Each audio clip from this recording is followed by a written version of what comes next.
cannot build an equitable anti-racist education system if a seated House Education and Labor Committee member incites violence through the perpetuation of racist lies in an attempt to overturn an election. We cannot build an equitable anti-racist society if a member of Congress endorses white supremacy. We need to strip them of their committee assignments. And then we must pass my resolution, HRES 25, to investigate and expel them. Thank you, and I yield back.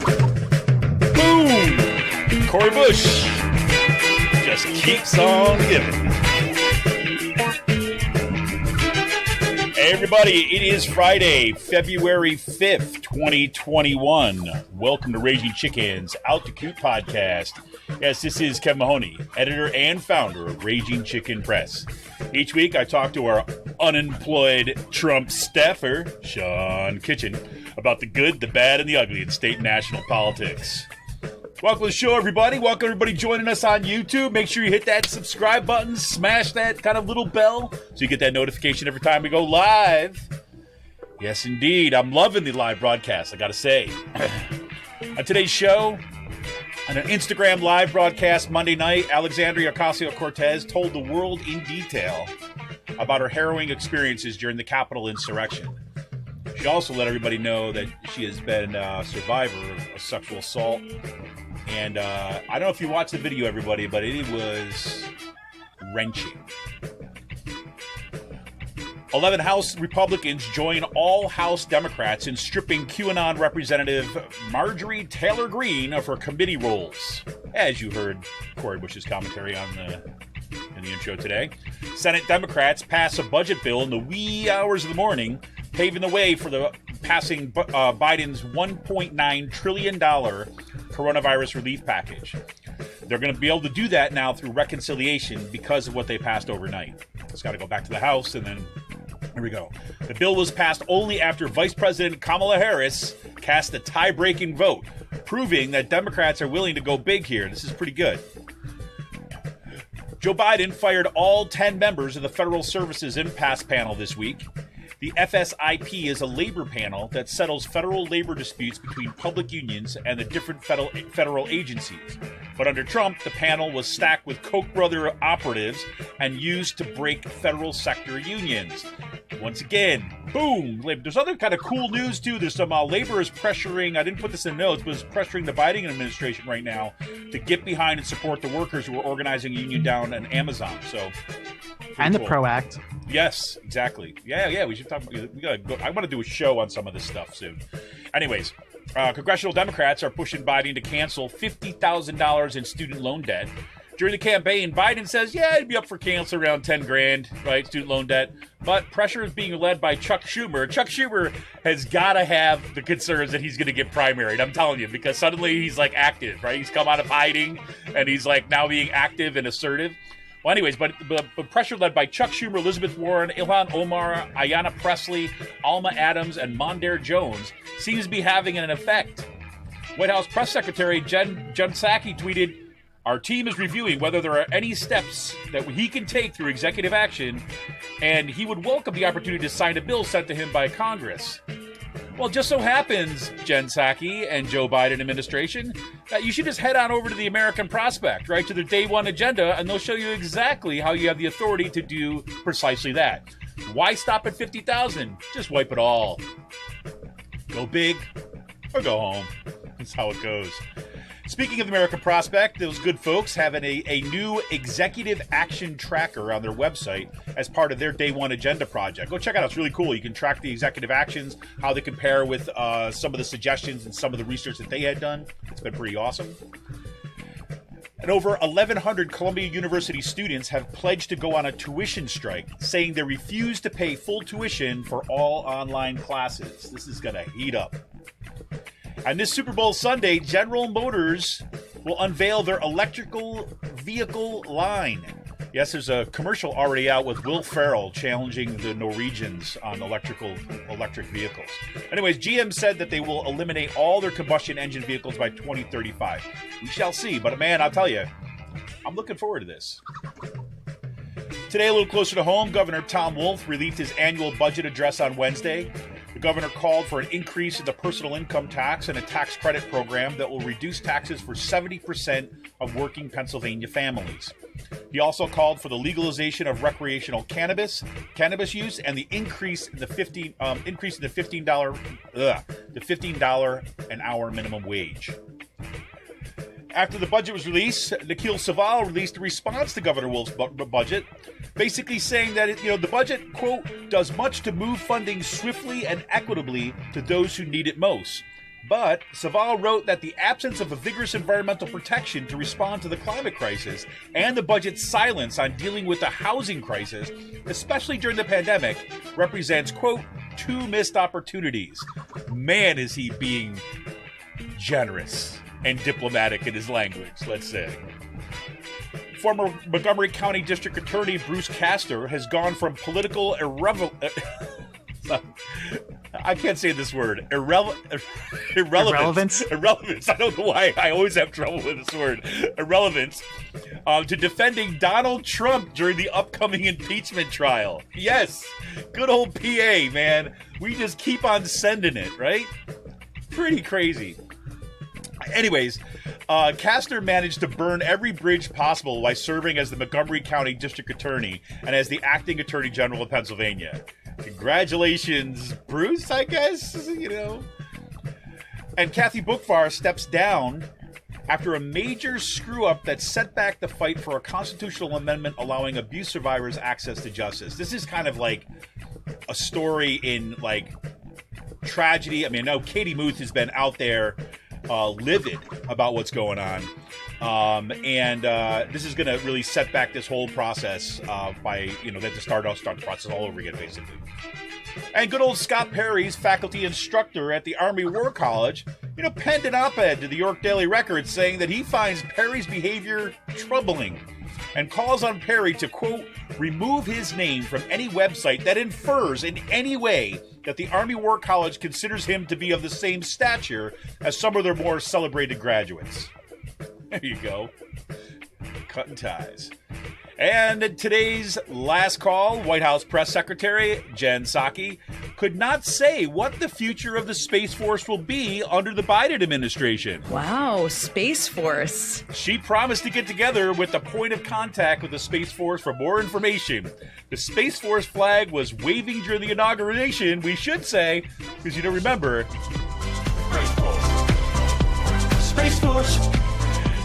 That's right. And also on Super Bowl Sunday, SpaceX is launching a commercial for what it's billing as the first all-civilian space flight as part of their Inspiration 4 project with billionaire Jared Isaacman. The commercial tells viewers that they'll have the chance to climb aboard. According to Space.com, there are 3 non-billionaire seats available. And I'm going to quote just from the article. One seat is up for grabs in a contest to anyone who makes a donation to St. Jude's Children's Research Hospital.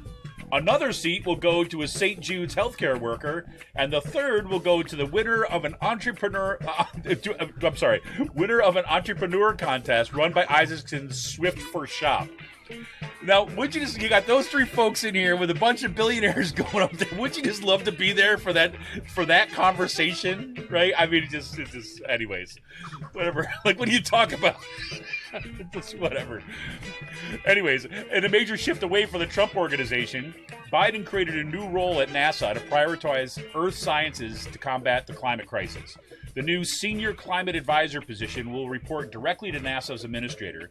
The head of NASA's Goddard Institute for Space Studies, Gavin Schmidt, will be the acting senior advisor until they fill the role permanently. Sean got POTS shipments this week. That's POTS in the plural. POTS shipments. With an S. Just saying. We'll leave that one for today's last call. Today we got Free Will's got releases. I gotta say they're frustrating me a little bit this week because they've got some new releases that are coming out, but they say they're not going to announce them until Saturday. Today's Friday, so I can't tell you what the new ones are going to be. But I can tell you that 2 of the old ones that they're bringing back to the releasing this week that they've done before, Juice Money is a sour ale. That's going to be coming out. And also the coffee oatmeal brown ale is kind of back in stock. So I'll give you a little update on those. And I'll kind of keep on refreshing their store to see if they've got the new stuff posted. Anyways, want to turn into the and I forgot. I should also mention this. Sean, do you know Narragansett Brewery? Yeah, I've heard of them. You heard of them? Narragansett. They're up in Rhode Island, right? Yep, in Providence, right? And apparently Narragansett is becoming like their lager is becoming like a new hipster kind of thing, right? Because it's it's been around for a long time and all that. Anyways, the point being is that I did an awesome call with some friends that I haven't seen since for like 20 years, something like that, friends from college and things like this. And turns out one of my friends' girlfriends is their head brewer. How about that? Anyways, just side note. I'll talk more about that in today's last call. Yeah, it's pretty awesome. I ordered a trucker hat for them in her honor. So, want to remind everybody to tune in to the Rick Smith Show on Free Speech TV this and every Saturday at 7 p.m. Eastern. You can stream the show live at freespeech.org. You can also tune in the Dish Network, DirecTV, or through the Free Speech TV app on Roku. And make sure to subscribe to the Rick Smith Show's daily podcast on iTunes or Podbean or wherever you get your podcasts. I want to give a shout out once again to Ben. Ben is our newest member who came in at the $25 a month level. Boom, Ben, thank you. He comes in at a class warrior level. To remind you that, look, you can become a member just like Ben. You become a patron just like Ben. Because if we want a progressive future, we're going to need progressive media. That's just kind of the way it is, right? It's kind of these things go hand in hand. You can help support Pull No Punches, homegrown progressive media today. Become a patron of Raging Chicken for as little as $5 a month. Just go to patreon.com/rcpress and choose your level. We're expanding our network as we prepare for the fight for our lives, the fight for a future. Boom, and do we need it? Now we need you. We're not asking you to break the bank. We're asking you to become a member for the price of good beer once a month. Help keep the media in the movement the media. Become a patron for as little as $5 a month by going to patreon.com/rcpress. And I can tell you too as well, if you're not quite ready to jump on the kind of patron bandwagon, for whatever reason that might be, that $5, I don't know if we want to do that monthly. You can shoot us a tip anytime you want. All right, if you're watching on YouTube right now, you see it right there. It's the paypal.me/rcpress. Paypal.me/rcpress. You can drop us any much, $2, $5, $10, $100. You can drop it right in there. Give us a tip jar. Let us know that you support progressive media right here, homegrown in PA. Anyways, Sean, man, it's been one of those weeks. There's been lots of stuff that's going on. There's a weird sense of kind of deja vu of kind of remembering some things at the way that they looked at the national level before we had the wreckage of the Trump administration. We're going back to normal, man. Well, Larry Summers is in the news today. Is he? I didn't see him. He's in the news? Yeah, he said the Biden administration shouldn't go as big with their stimulus package. We're going back to normal. This is what I love to see. But no, I mean, I loved watching. I know we like the members responding to Marjorie Taylor Greene yesterday. Yeah. I also love Steny Hoyer. I didn't and hear his defense. What did he say? So Steny Hoyer printed off like one of those huge poster boards of Marjorie Taylor's tweets with her pointing a gun at AOC, Rashida Tlaib, and Ilhan Omar. And Steny Hoyer gave a full-throated defense of the squad, saying they're not the squad. Their names are Alexandria Ocasio-Cortez. And they're human beings. Yeah, I did hear Rashida this. I didn't realize that was him. And I think it's great for two parts because one, it gets Steny Hoyer on the record, a piece of shit Democrat defending the squad, which is great to have in your back pocket for future references when the right wing tries to attack this stuff. And no, I mean, it was great. And it's also great seeing the fucking caucus growing some spine around these three women of color serving, and that they're stopped being used as a racist cudgel in right-wing attacks or counter attacks. Absolutely. That's fantastic. I heard a piece of that. Of that audio, but I didn't realize that was Steny Hoyer. I'm glad. That's great. I'm loving that. Well, I mean, that tells you we've been talking about this for a while now. This shows you how far. Or let's say how aware they are of the power shifts that are going on in the Democratic Party for Steny Hoyer. And also what Hoyer was saying, two of these women are mothers, right? You have AOC with her Instagram live video explaining how she wants to become a mom and thought she wouldn't. Yeah. And pretty much like, you know, like here you have someone who's not a mother coming up here defending families, wanting to make lives for working families better. And you're going to use this like as an attack. Like, you know what I mean? Yeah. I thought it was great. It was powerful to watch it, but I think it means more coming from, you know, a moderate conservative Democrat in office. Yeah, I mean, I defending these women. I don't know if I'd be willing to say it means more, but I'd say that it tells you about their power. I mean, because look, I mean, I don't, you know, I mean, whatever. I mean, Steny Hoyer is a political operator, right? And he's he's clearly recognizing that the winds are shifting, and that he's better get on the bus. Like, I mean, like this time 2 years ago, they were fucking around with Ilhan Omar. Remember? Yes, exactly. And now it's like, it's refreshing seeing this, like, we're not playing this game again. Absolutely. I 100% agree. But did you watch the video, the Alexandra Ocasio-Cortez AOC's video on Instagram? I did not. I tell you, I would strongly recommend it, right? If you have, I know there's clips out there and stuff like this, but I kind of carved out a little space of time just to kind of sit and watch the whole thing. Because I saw the clips and things like this, but I'm telling you, watching the whole stream, watching that whole her whole discussion, it was horrifying. It was and devastating. Like when I'm watching like Katie Porter's response to it. I mean, yeah. I mean, you see Katie Porter, man. I'm telling you, I love Katie Porter. I'm a little bit kind of like concerned at this point because I think my wife shrunk my Katie Porter shirt and I'm upset. Just say that's a total side note. But my I love oversight shirt, I took it out of I'm like, whatever. Anyways, we'll get back to it some other time. It's a little frustrating. But anyways, Katie just stretched it back out. Yeah. The problem is not the width, it's the length so much. That's the problem. Anyways, but we'll save that for today's last call. But Katie Porter's, you know, her response, or, you know, her telling that story and kind of going on national TV, like once again, talking about AOC showing up at her door, and then what she did for her, you know, and what that meant was was incredible. And then hearing AOC also talking about Katie Porter, right? About, you know, her going to Katie Porter's door, and she was like saying, like, I know I was already at like over 100%. I'm like, I am in full like you know, fight or flight mode. I'm kind of getting out of there. I'm all this, and Katie is just saying, I'm a mom. I'm not going to let anything happen to you, right? I mean, shit like that.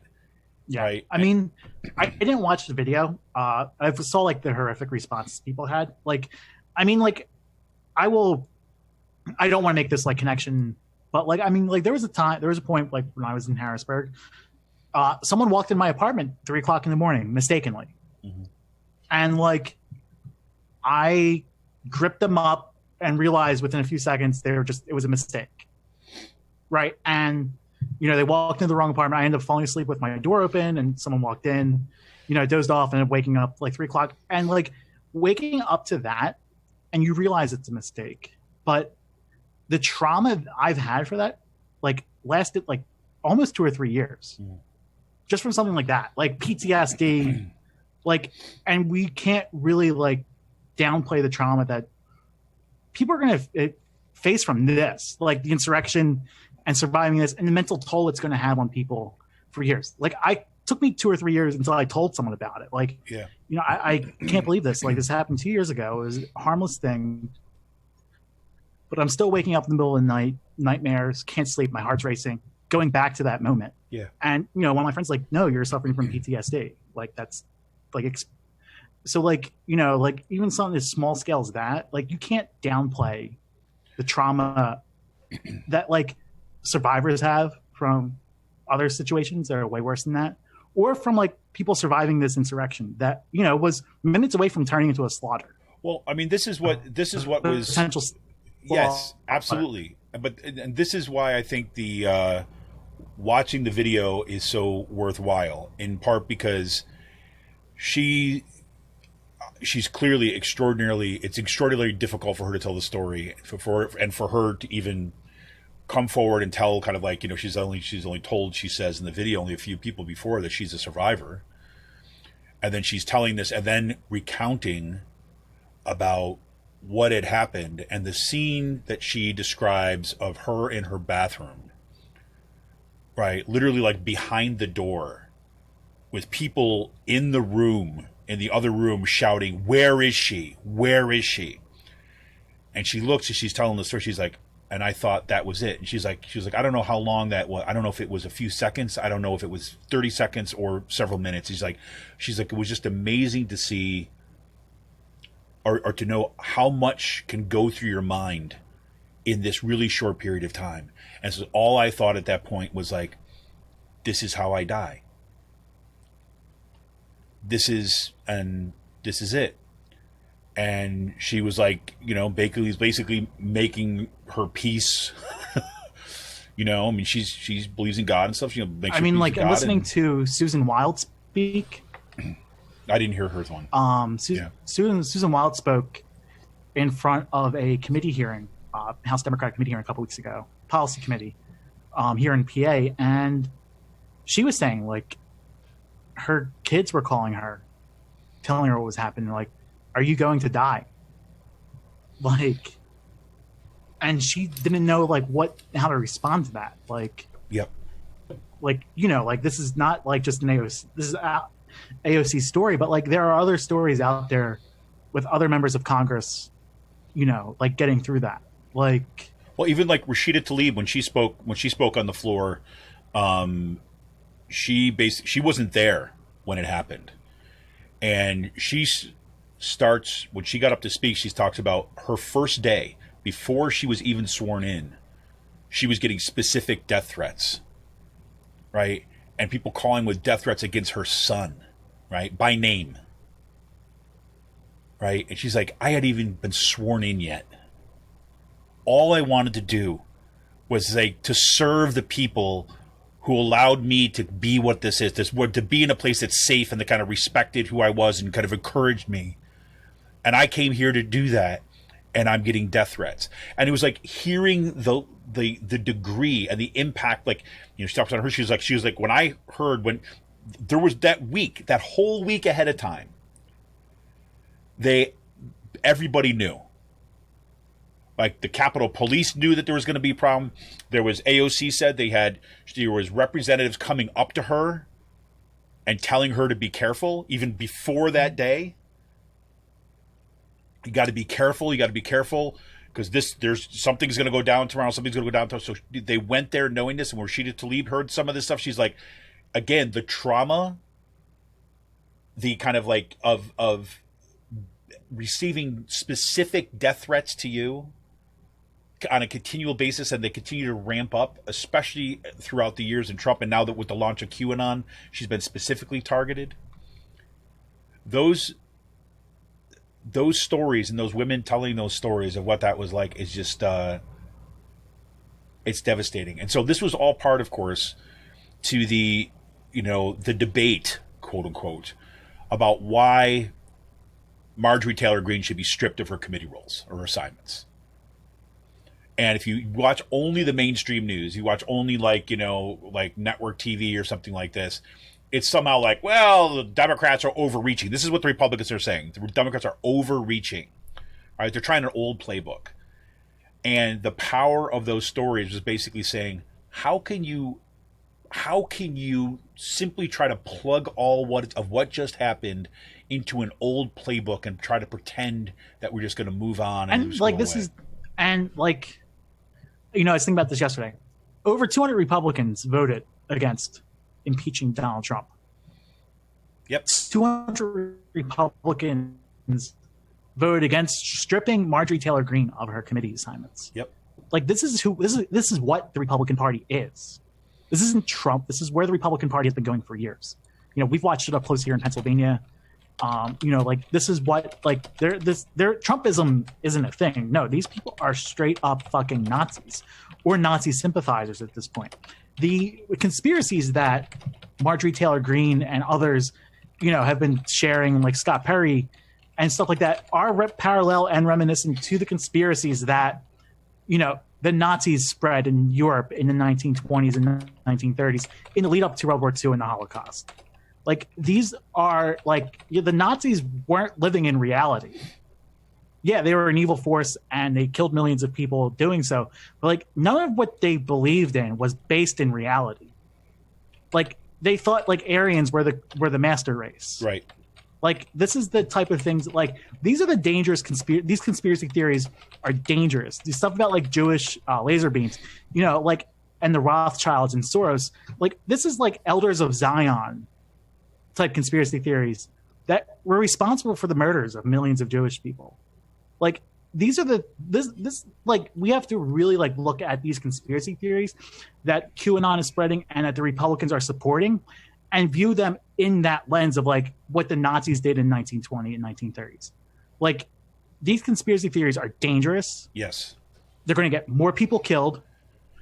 And, like, the end point is them believing in a white nationalist ethno-state or in a Christian ethno-state. Yeah, you're 100% right. I mean, and, that's like, exactly it. Like, this is what, like, anyone who knows history, you know, watching this stuff or reading this or watching what's been happening with the Republican Party, like, this is where the Republican Party is going. They've galvanized, they've openly embraced a white nationalist militia movement. You know, those white nationalist militia movements, the Proud Boys and other fascist groups, are now feeding into the frenzy of these conspiracy theorists. We saw this stuff happen once the Reopen movement started and were co-opted by a bunch of people. These massive Facebook groups with 80, 90,000 people going into them, like, it was a breeding ground for this stuff, and it's only made it worse. You know, like, and let's be giving them a vehicle to, like, spread their bullshit. Right. And I think that, you know, I do believe kind of what you're talking about here. When you see what's happening on social media, you can see what's happening on these Facebook groups and things like this. Absolutely, they've kind of those spaces have exacerbated part of the problem.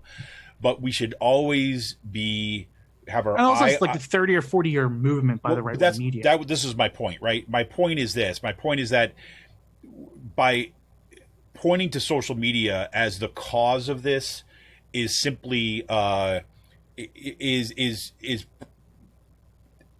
off the mark, right? Yes, it is an absolute contributing factor, right? But exactly as Shonda said, this has been going on for 30 years, and this has been an increasingly dangerous game being played by the Republican Party, especially in the state party level, right? But as we see at the national, now it's all in the national, like, you know, the national. Like, these people are not living in reality. No, and it's like, but you know, we've talked about this before. There was a thing called QAnon, about how the Republican Party is basically kind of continuously cultivating these relationships with these white nationalists, with these white supremacists, with these neo-Nazis. They try to pretend that they're distant from them, but they wanted to encourage them and fan the flames in order to kind of gin up support for voting for the increasingly extreme positions they're taking. And so what happens is that game can only go so far until that game becomes the dominant. And now we've got, you know, the QAnon folks in Congress. These conspiracies have been around before QAnon was even, like, a thing. Right. Like the Jewish laser beams or the Rothschilds or Soros. Like, these were punching bags from the right wing and the fringe right for years. Right. Like, years before QAnon was even, like, a conception. Yeah, and, you know, I think that the lesson that's going to be important for. And this is also where I think Steny Hoyer's defense of Rashid Tlaib, AOC, and Ilhan Omar come into play. Is like, once they regain power, they're going to try to do the same exact thing to the Democrats because of this. Yep. Like, and this is where that defense of AOC and others come in handy. Like, you know, we cannot lose the House in 2022.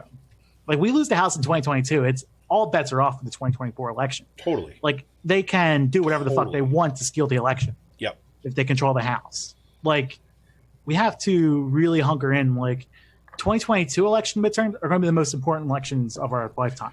Right. Because that will control, like where we have to solidify our democracy. Right. And here's the interesting thing that's playing out on the Democratic side of things is I think just what you just talked about with Steny Hoyer, what I was talking about in the intro with Chuck Schumer suddenly getting on the kind of like, I'm going to push Biden to the left and make sure he gets $50,000 in student loan debt, and getting out in front on some of these issues, wanting to kind of, and publicly kind of like challenging or pushing or pressuring like Joe Biden. I think that's like indicative of, like I said before, about this rising pressure and these folks recognizing where the pressure is coming. And there's another part of this which is good, which, the Steny Hoyer one I think is especially useful for, is that, and I'd say Joe Biden too as well, the way he's staffed his administration thus far, is there is not this deep antagonism. Like the primary antagonist for the centrist Democrats is not the left right now. It's Republicans.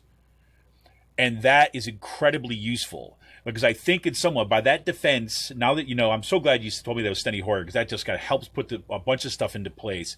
Because of that defense, basically what it signals is that, okay, instead of doing what we've been doing since Bill Clinton, right, we are not going to just go after the left as the primary opponent, right? That we are actually going to see value in here, and we are going to step in and defend that. That is a bonus going into the midterms, right? Because that actually kind of, and I will say. And let me say one more thing, and I have to say that Nancy Pelosi for me has been a complete disappointment throughout most of the Trump administration for a bunch of reasons. We could talk about some of the nuances in that, but let me just make a general statement at this point. But one of the things that she just did this past week, and I just hope the Democrats continue to do this, when she referred to Marjorie Taylor Greene as the Q. Right? Oh, you mean Mark Meadows? Oh, so Mark Meadows. Mark Meadows. I'm sorry, not Marjorie. Yes, Mark Meadows as the leader of the Q caucus. Right, the Q caucus, and instead of like like D hyphen California, right, referred to her as, or him as Q hyphen. Where's he from? Where's he?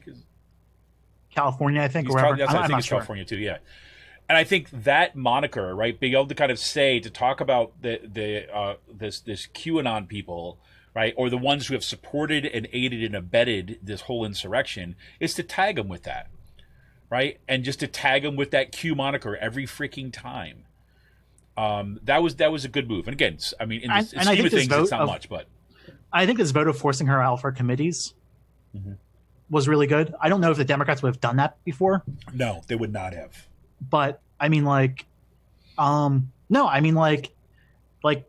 you are on the record now. You fucking you support the QAnon conspiracy theorist. Like, congratulations. Like, this is on your record as a vote. I don't know, like, the DCCC is already running pressure ads against people. Okay, whatever. We're 2 years out from an election. I hope that doesn't become the primary focus. But like, the thing is, where I think that past, with the Democratic leadership, I guess kudos to them for not wavering on this $1.9 trillion package, not letting the Republicans destroy it. Now, I will say one thing. Yeah. It's a little upsetting that minimum wage was not included. That's just going to be a fight we're going to have to battle for another day and put pressure on and make sure that gets through. But the fact that the Democrats, the caucus, did not allow Republicans to hijack this and get a $500 billion package or a $1 trillion package through is substantial. Right. And I think that I agree. Right. And I was, you had all the signs initially coming out of, Biden. Manchin didn't fuck this up. Yeah. I mean, I was waiting for it. I mean, I think, anybody who's been paying attention to politics for any length of time at this point and is on the left is just waiting for, another grand compromise. But, you keep on hearing this reporting that says the Biden folks, the Biden team, learned lessons from Obama about you can't wait, right? That the Republicans are not going to compromise, and then instead of all the capital, don't listen to Larry Summers. Don't listen to Larry Summers, right? But but it was concerning there for a minute though, because Biden said that he's open to some kind of compromise, right? And frankly, I don't care whatever people want to say. There's already a compromise that was built into the bill, right? When you're talking about the stimulus payments of $1,400 a month instead of full $2,000 checks. I understand that it's just addition, right? Because there was a $600 check that came out, and this is the rest of it, right? But nobody campaigned on a $1,400 check. It was $2,000. Right. And that's one of my concerns there is that's the message that goes to the rest of us.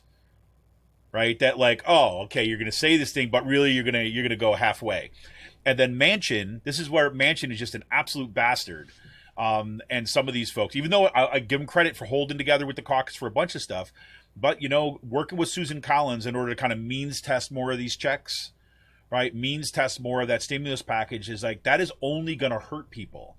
I had to look at my tax returns this morning to see if I would qualify for a fucking check. You know what I mean? Are you that is messed kidding up. me? That is absolutely messed up. Because let's remember, see this is where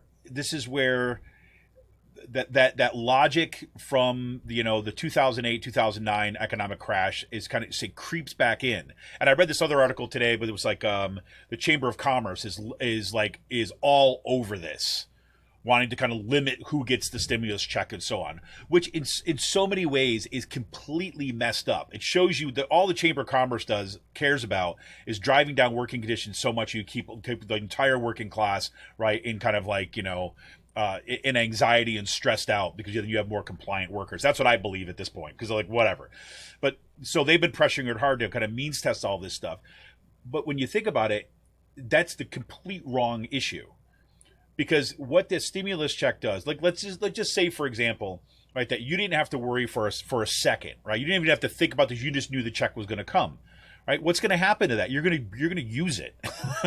Yeah, I'm going to pay off my credit card with it. I'm going. Well, and other people are going to go out. They're going to go out to the grocery store. Maybe they're going to go out and they're going to buy things. It's actually going to, not only is it going to help them, right? Because there's still this logic that as if these are handouts to people who don't deserve it, which drives me insane. What these checks are is, yes, you're saving these people, right? You're helping them, and that money is going into the economy that helps everybody. Yeah, it's a twofer. Once I get this check, I'll be able to pay off my credit card and then put money down for a laptop that I need. Yeah, and I'm living comfortably right now, I'm in a lot better situation than I was maybe a couple years ago, but I'm still putting that money back into the economy and contributing. It's not fucking rocket science with this. No, and it's because if you remember what happened with the stimulus, with the minimal stimulus that came out with the Obama administration after the economic collapse, right? They had a choice: do you bail out the banks or do you bail out the mortgage holders, right? When it comes to the housing stuff. Right, and the logic was, what they did during the Great Depression, you basically bailed out the mortgage holder, right, and then that money went into people, kept people in their homes, right, and then the bank got money through them for the mortgage, right, but didn't get it directly from there, and everyone else got screwed. So I think that, again, that's one of these lessons the Biden administration half learned if they have these kind of compromises. But at least they want the direct payments. At least they're focused on getting money to actual people, which is great. And there was a lot of stuff that was in here, in this package that is gonna help out people directly. So this is good. And I guess the what they passed last night was this the budget bill that came out last night that they passed with Kamala Harris casting the deciding vote. That goes now back to the House, but because they did this in the Senate, now it's available for reconciliation. So that's the plan. We can only hope that it's not going to delay this too much, because unemployment benefits run out in kind of mid March, I believe. And so they got. And the House should vote on this first thing next week. Yeah, exactly. I mean, they're moving fast.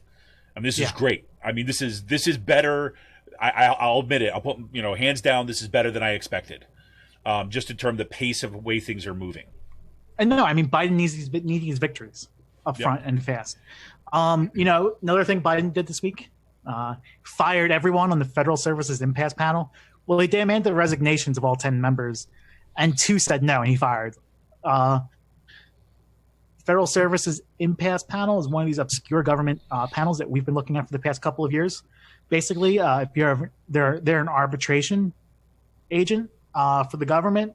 Pretty much like if there's federal labor disputes between unions and different federal agencies or the contracts, they act as an arbiter and set the final precedent for that. They've spent the past 4 years, destroying federal labor law, destroying contracts, and pretty much using this as a vehicle to break public sector federal unions.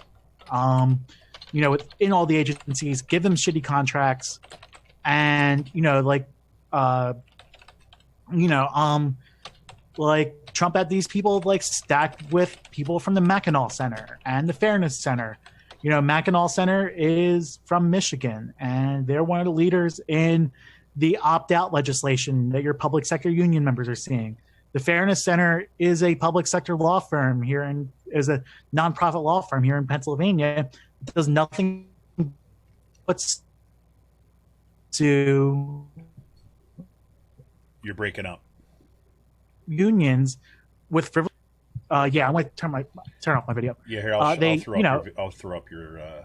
Go ahead. Yeah, keep going. I'll fix the image. No, the Federal Services Impasse Panel. Here in the Fairness Center, they bog down unions with frivolous lawsuits in hoping to drain them of resources and rewrite labor law through the courts. So it's good seeing Biden fire these people. This is one of the things I want to see on day one. Not the firing of Rob, but I'll take it. Right. No, exactly. No, and it's like cleaning this filth out and uprooting them from out the from society. Nice. Oh well, I'm going to leave it like that. I thought I had an image that I was going to throw up of you right there, but you're just going to be a blank screen for now. Sorry. No, that's a big deal, man. That's a huge deal. You still there? I think we may have lost Sean. I'm still here. Oh, okay. I thought we just lost Sean. No, I'm good. Yeah, no, my internet's just been crappy, so. Gotcha. I think everyone's has been. Yeah, I had all sorts of issues this week just in my classes. I was, particular with Zoom. It was not loading me in, and then I had one instance where I was on Zoom, and it wouldn't load, and then I don't know how to explain it, but then after that I lost my internet. Right? So my computer would not connect to the internet. I had to restart several times in order to get it back and running, and I screwed up a bunch of meetings and stuff. But anyways, and other good news that we also have, like I mentioned already, they have this big push. There's a kind of resolution that is that's making its way through Congress, and basically to have pushed Biden to cancel $50,000 in student loan debt. Right. I think this is for all those students that are out there doing kind of organizing work. This is one of these opportunities to kind of to absolutely jump on this, right, and do the letter writing, do the calling campaigns, put additional pressure on that, because they're going to need to hear from college students with debt or graduates with debt or people who are carrying that student loan debt. They're going to need to hear your stories. So, contact your representative and say, you want to see Joe Biden. You want to make sure that Joe Biden cancels $50,000 in student loan debt, that you're 100% around this cancellation. Right. And you might hear from the representative or the staffer who takes your call. It's like, well, there's not a bill that's on the floor. It's yes, but you want your representative to know that Joe Biden needs to cancel this student loan debt, and that you want your representative to be an advocate for that position and tell your story. Right. Because I think it is going to make a difference. I mean, the fact that you had Jen Psaki, the White House press secretary, out there saying, look, she said, like I said here, she said, our team is reviewing whether there are any steps that he can take through executive action. Now, I do believe that is a bit of a hedge, right? Because Joe Biden was kind of emphatic at one point that he was not going to do this through executive action. He wanted Congress to come up with a bill. Now, that's great. In the abstract, that's the best way to do it. However, if, right, you've got this split in the Congress, right, you've got people like, say, Joe Manchin, you've got people that, that are not necessarily going to vote with the Democrats or are not going to be in supportive of this, then that bill's not going to happen. So what do? Right? Well, you use the kind of same authority that he used basically to do other things with kind of education, right, higher education and student loan stuff. And basically he passed this one thing was basically saying, you could defer payments, right? That you're not going to kind of have to make your payments right now, right? He did that through executive action, right? It's the same identical authority that he has with the stroke of a pen to cancel that debt, right? Yes, there's going to be some blowback from the big banks and corporations and that kind of stuff. Yes, the Chamber of Commerce is going to give him all sorts of shit for kind of doing that kind of stuff. But you know what? You cancel $50,000 student loan debt for each individual loan holder, right? That's huge. You want to bring millions of voters into the Democratic Party and widen that tent? Absolutely. This is what you can do. Absolutely. I've seen Sarah Jaffe's come out with a new book, Work Won't Love You Back. And it's she's been doing the interview rounds and stuff this week. And, one of the things I think that I was glad to hear her say this because, she got on the Majority Report, for example, Sam Cedar asked her the question like, well, which one of these policies, targets the working class? Because there's an argument out there that people are making that, well, if you do student loan debt, that's not everybody. Right, that it'd be more effective to do kind of free childcare, right, or that kind of stuff. And Sarah Jaffe, and along with others, right, and I should say, Sam Cedar wasn't arguing that you shouldn't do that, but he's kind of putting that to her because she was making a case for this working class, and I think she was right on the money with it. She was basically saying, look, the working class is not just the one single thing, right? It's not the image in our head of kind of like the white guy in the blue shirt working on an assembly line. The working class today is a much more diverse and kind of like all-encompassing one. As a matter of fact, there's been a pushing down of what we would call the middle class, right, and a kind of an evening out in terms of all of our conditions of exploitation. And what she's saying is like, yes, look, no one bill is going to catch everyone, right? Because you have childcare, there's going to be people that don't have children. So then do we not do it? No, you need to do it all, right? It's like, so it's true that the student loan debt, right? I mean, you think about it. You have about a third of Americans, right, have college degrees, right? We're in college, so a third, maybe pushing 40% at sometimes. But it is the discourse in our society that's pushing high school students, right, to go to college, right, to get some kind of college education, and therefore, in this context, that means taking on debt. And so, this is a way that you basically take the shackles off these folks, right, of everybody who's carrying around this debt. And allow them to kind of catch their breath and actually invest in things that are kind of important for themselves and their community. So this is it. So good deal. Yeah. So the other thing I'm looking to forward to see what goes on with this Columbia University student situation where they've put a pledge to go on a tuition strike, saying refuse to pay full tuition for all online classes. This is going to play itself out really interestingly, especially in some of the rearrangements that are happening in higher education. If you didn't check out our show on Monday on Out to Coop Live, we had Brian Bailey back on the show talking about some of the attacks in higher education, and this tuition strike kind of cuts against some of the administrative plans that they're looking just to kind of say gut higher education. Right. It's basically saying, okay, you want to gut faculty members, you want to gut services, you want to kind of push everything online. Well, guess what then? We're not going to pay for all online. We're going to take the words that you say about the college experience, and we're going to take that to heart, and we're going to say, no, you're not delivering it, so therefore we're not going to pay it. We'll see what goes through him, but this is kind of an interesting tactic that's coming up. And last thing I'll say kind of before we go to break is that, General Motors, I failed to mention this last week. I can't believe I even had it in kind of an aside note, but for some reason didn't comment. So General Motors came out big and basically saying they have planned to kind of get rid of all their combustion engine vehicles. And when I say all, there's a little bit of quotations around that because they'll produce some things for specific stuff. So what you're talking about, the vast majority of consumer vehicles that they have out there are going to be electric by 2035. And apparently on the Super Bowl Sunday, they're going to unveil, you may have already seen some of this stuff, they're going to do an electric Hummer. And there's a lot of pushback on this, right? Saying, why the Hummer? Why not do some of the other stuff? But you know what? If you look at where the American market is, where the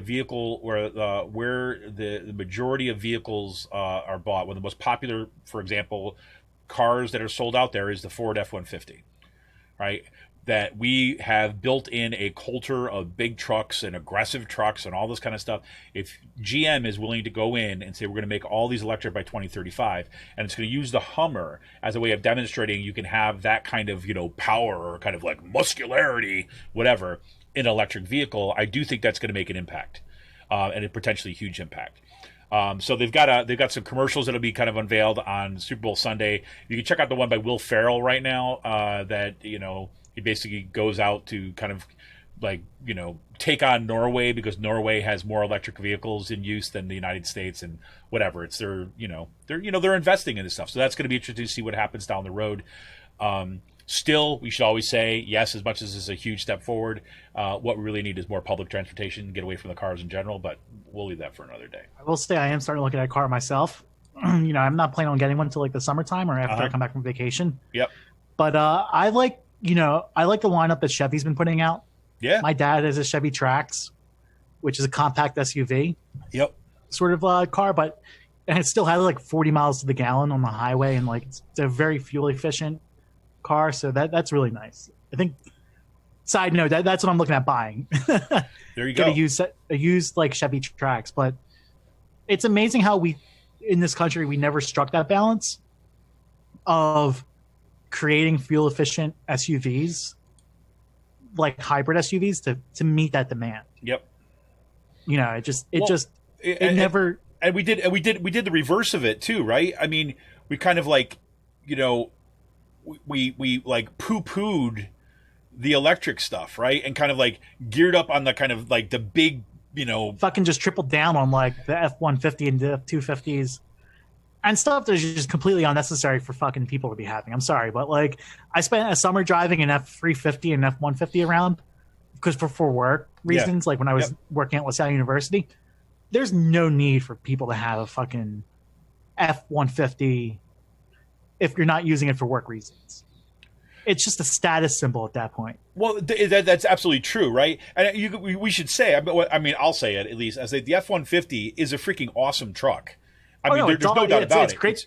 And I agree with you. But my point is even this, right? So if this is what we've done with our culture, right, that we're kind of associating kind of like, strength and hipness and coolness and freedom with trucks, then kind of what you were pointing to is like that should be the number one place to go. Right, is you target those trucks. Instead, what GM said, like, no, our trucks, we want exclusions from all the kind of, what do you call it, emissions rules and things like this, and the CAFE standards. We want kind of like exclusions from that because we're a work truck, even though we're selling to everyday consumers and making them feel like they're strong and important and free, right? Whatever. And, and again, because of that, you've had American companies that could have been designing for the next generation, for the next world, right? For the, that's going to get us away from the reliance on fossil fuels and have all that kind of innovation, which we always hear about, right? No, what they just did is they just did more of the same, made dirtier trucks, right? That kind of burned more fuel and things got bigger and bigger. And here we are. So whatever, man.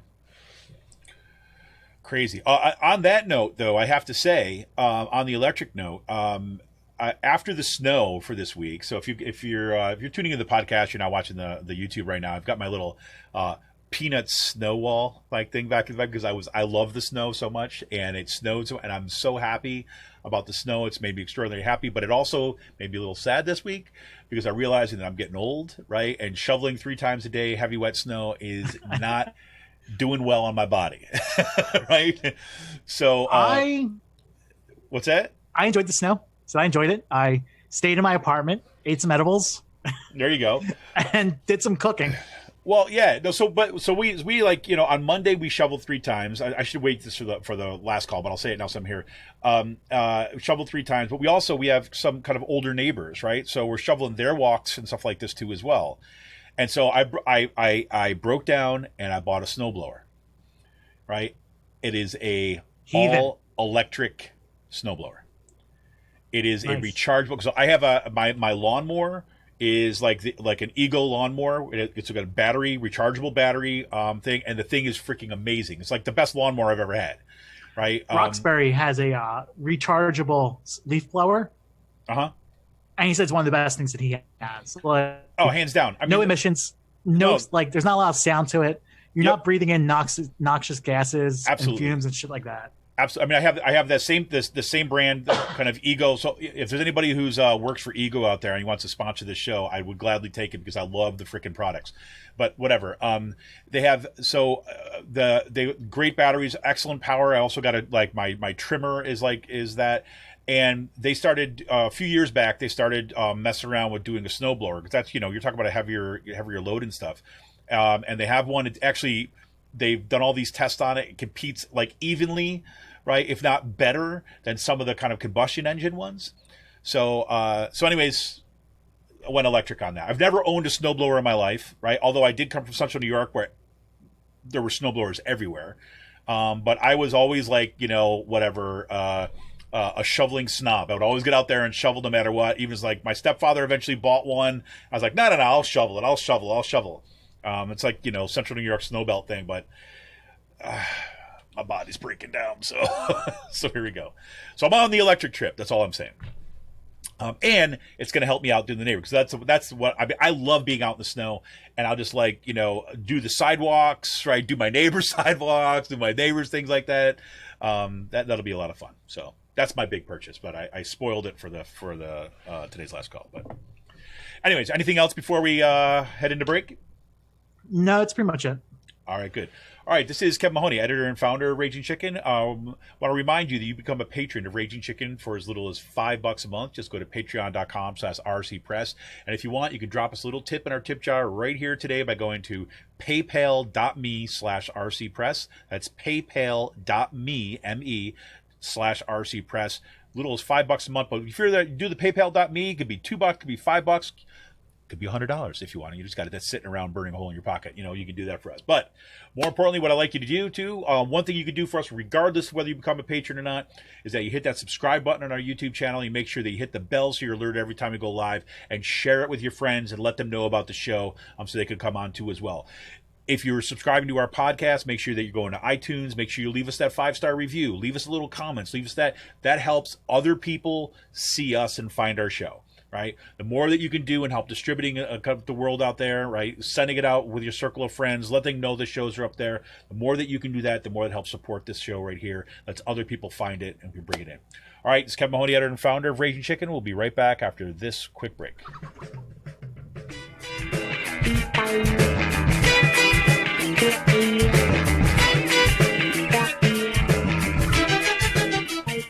I'm Rick Smith, and this is Labor History in 2. On this day in labor history, the year was 1913. That was the day that Ida Bremen was killed while she stood up for the rights of working people in Rochester, New York.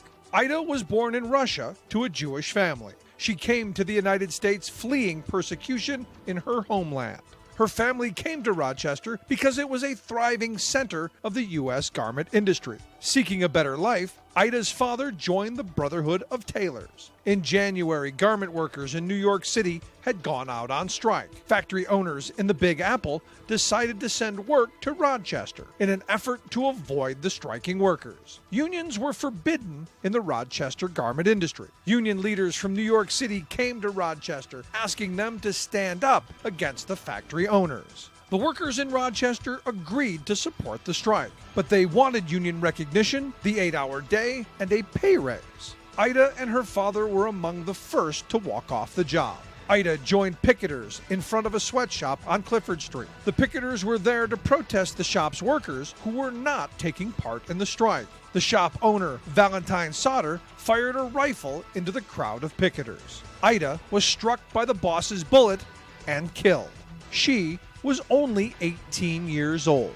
That night, she was supposed to have her engagement party. The community was outraged. 5,000 people attended her funeral. Mass rallies were held across the area.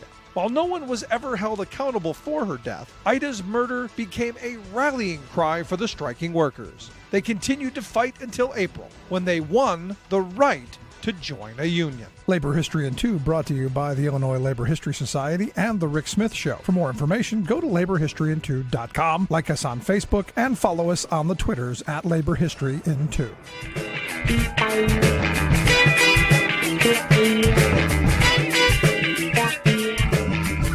Welcome back to Raging Chicken's Out the Coop podcast. I'm here once again with Sean Kitchen, and looking to basically find an image for Sean so that so we don't have just a blank screen for him. So while Sean is, you'll notice this too as well. If I was really on my game today, I'd basically have us already loaded in our kind of our studio here, but apparently I'm not on my game. So I am losing your audio. That sounds a lot louder. We were just talking to. through. Yeah, I but, just went right. Oh, here we go. I think I'm almost back up. Yeah. So I think before we get into it, news just broke across that the Philadelphia School District, the PFT, Philadelphia Federation of Teachers, have told their teachers not to go into classrooms on Monday and return to work. Really? Yeah. So we might be seeing another education strike here in Pennsylvania. There's one that's popping up or brewing right now in Chicago around the reopening of the school districts. If you haven't seen it, this past week, a photo went viral of the Philadelphia School District trying to take care of their ventilation systems. And what they did is they got those cheap $20 window fans, they're reversible window fans, stuck them to some plyboard, and I saw these pictures. Yeah, and pretty much like that's their excuse to getting teachers back in the room for ventilation. So one that's not up to standard for that. I don't know if other unions do this, but the PFT has an environmental scientist on staff, and their environmental scientists is like, yeah, these just don't follow best practicing standards. Right. So we'll see how that goes next week. Pretty crazy. That's awesome. Man, so you got Chicago, Philadelphia now. This is going to be good. So when we get into this budget stuff, kind of walk us through what's going on with the budget. Governor Wolf released his budget on Wednesday through a live stream and a video. The first time in about 100 years, the budget address wasn't given on a budget day or given in person. And Governor Wolf made some good points in this. Like, hey, maybe I should be talking to you, the people, and not talking to the legislature. Make that more of a tradition from now on. The way he said it was really good. Pull back that gatekeeping that the budget usually is. It's State of the State address. And Wolf, the top line items, Wolf proposed an increase in the personal income tax, proposed a fair funding formula for natural fair funding formula for school districts like Philadelphia and others. A tax credits that will be tax cuts for 70% of working Pennsylvanians, which is a way to get away from Pennsylvania's uniformity clause in the Constitution, which is just absolute bullshit. Right. And then he called for the legalization of recreational marijuana and the $15 an hour minimum wage. There you go. That's pretty good. Yeah. That's pretty good. I think that this gives. I don't know. I mean, I was surprised.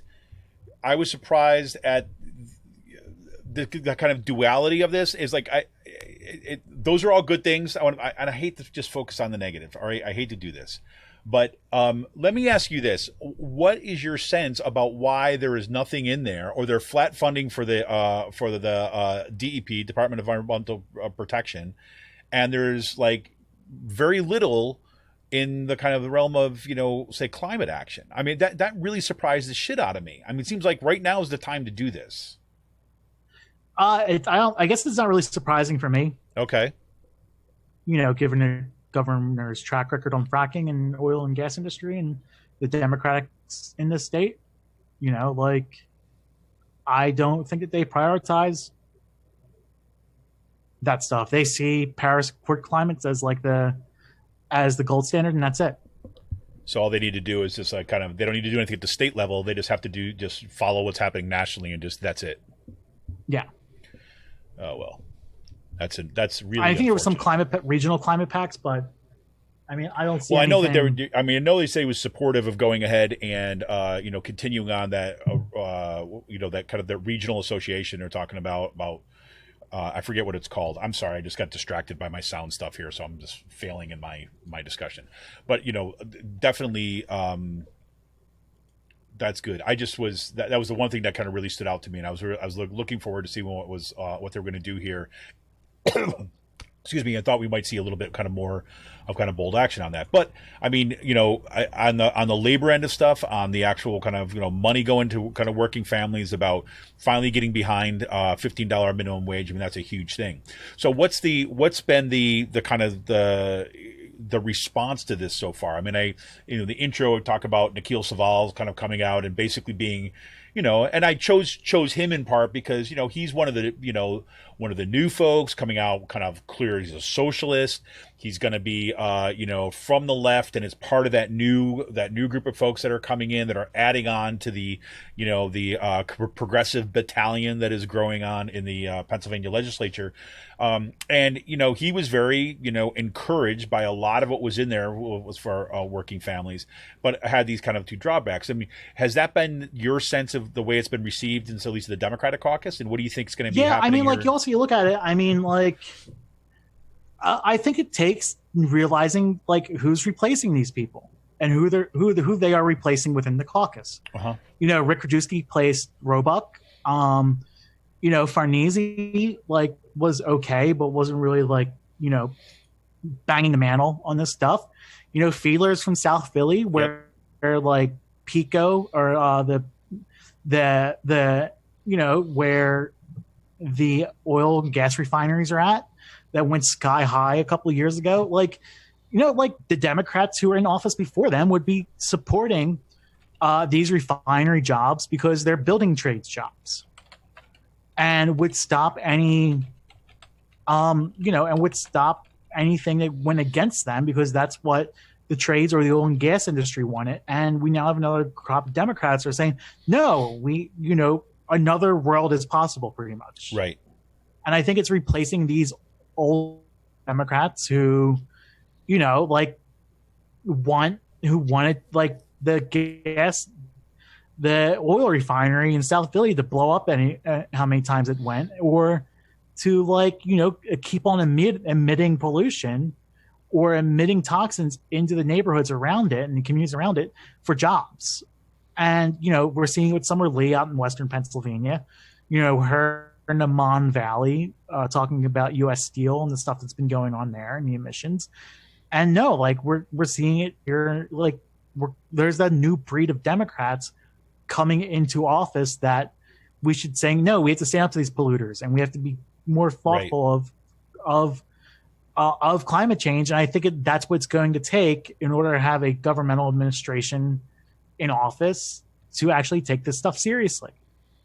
I mean, we have someone who's running for Senate, he's very large in stature, who has gone around saying we have to vote your jobs, and telling people to vote your jobs ahead of the environment. Right. And frankly, it's one of Fetterman's biggest downfalls, in my opinion. I agree. Is his rhetoric defending the natural gas industry by telling people to vote your jobs, which does absolutely nothing on the climate change issue.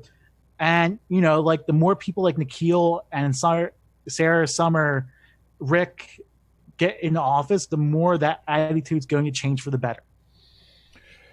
Yeah, I agree. I think it's a generational thing. I think it's who they're replacing. It just tells me a little bit about, it sets my sets my stake, I guess, in terms of understanding really kind of the work that's got to be done in the Pennsylvania Democratic Party in particular, right? Because this is one of these opportunities. I mean, Pennsylvania is number 4, right? Number 4 of the and kind of the emission thing. So we're the number 4th largest producer of any state in the U.S. Right. So that is a significant problem, and it's a significant problem, especially we have climate change. Now you've got an administration at the federal level which has made climate change one of its priorities, and it keeps on talking about this. At the very least, when it comes to playing the political game, right? It seemed that this was an opportune moment to say, at Pennsylvania, we're finally going to take the bull by the horns, that we are going to get on board with this. We got to make sure that we're getting the investments of renewable jobs for Pennsylvania's future, even though that most likely what's going to happen is the Republicans are going to push back so far, and Democrats don't have a majority. So that's not going to fly into the final budget. Even if we were try to be pessimistic realists like that. I mean, there's an oil and coal caucus in the fucking House Democratic caucus. That's led by people, okay? Right. No. Exactly. I mean, this is what we're dealing with still. Right. Within the Democratic Party. There's a caucus dedicated towards fossil fuels. Yep. And some of the worst fossil fuels out there. Yep. So I mean, and that tells. I mean, I think this is good. This is really good because we're going to have. I forget. There's a deadline coming up. I think huge tiny mistake was talking about this on Twitter. Sorry. But that, you know, if you want a mail-in ballot, that, you know, you have to re-register for one. So make sure that you got to go ahead and do this. And when you start paying attention to these, you know, kind of off-year elections and kind of midterms and kind of local elections, to slowly start kind of replacing some of these people with the kind of people that are going to take dramatic action. Because, you know, you have this problem within the PA Democratic Party to begin with when it comes to climate. But yeah. Cool. So, Bruce Castor, man. Bruce Castor. Who? Dude. Highest profile lawyer in the Republican Party right now. Yeah, like Bruce Castor hasn't been relevant in Pennsylvania politics in like fucking 8 or 9 years. Dude, what are you talking about? He's been preparing for this moment his whole life. What do you think he's been doing these past? You think he's just been sitting around doing nothing? No. He's been sharpening his edges so that when this moment came to his he would be ready to pounce. I mean, it just shows you how like off the fucking rails the Republican Party is. Yeah, right. Right. I mean, I'm working on a project right now. Can't really say what, but like telling this person who's leading this project, like, you know, like fucking Pennsylvania politics has always been this crazy. Like, it hasn't started with like the insurrection or the past like several months. Like, I mean, like Pennsylvania Republicans just went mask off the past like few months, like just with all the shit that's going on. But like, they've always been this fucking insane, like for a decade now. Just like, again, like Bruce Castor shows that. Like, Bruce Castor was a county commissioner, district attorney, you know, was acting attorney general for like 2 weeks after Kane went to jail or was found guilty, and like still managed to burn every bridge within the Republican Party on the way out the door. Like, not just like within his own party, but I mean, like now he's just clout chasing, and maybe that will get him like some fucking recognition. Hey, well, you know, it's it's good to see everybody get second and it chance. also shows you that like Trumpism is not going to die. Like, I mean, I don't know why you're so pessimistic about that. I thought that, you know, we had turned the page, right? Like Will Bunch was I guess in the Majority Report a few months ago. Yeah. But he's been saying this for a while, like making those comparisons to about like Trump and Frank Rizzo. I'm pretty sure he was on the Majority Report talking about this. Like, yeah, he's gonna be like Frank Rizzo. You know, like he's gonna become everyone's fucking problem until he fucking dies at this point. Yep. And he's not going away. Like, and no, Will Bunch is like on point with that. And just like, I mean, like, fucking else can you say? I think it's pretty good. Like, I mean, but it's, I think that there's been an increasing number of people who have been watching. Like, I get texts and stuff from, you know, friends of mine from across the country on a fairly regular basis that are, you know, basically some version of like, what the fuck's wrong with Pennsylvania? What the hell is going on there? Right? I mean, whether, you know, what are you talking about? We've been like this for years. That's exactly. I'm like, yeah, thank you for paying attention. Finally, it's like, we've been trying to tell you this, and you're just like, yeah, whatever, Kevin. You're just the dark cloud in the room, whatever. I'm like, no, I'm just like trying to. So I mean, like, there was a story that came out this week. We didn't have it in our show notes, but like Jared Holt put out a story last week about the Jericho marches, right? Yeah. And well, like Ronan Farrow put out a story this week in the New Yorker about the bullhorn lady who got arrested at the insurrection, and her house is now getting raided by the FBI, or was raided by the FBI last night. She's now in custody. This was the woman seen like telling people the floor plans of the Capitol. Yep. And telling them where the fuck to go. Like I'm telling you. And like, you know, like this woman was at all these rallies over the spring and summer, the reopen rallies, same rallies I went to. Like,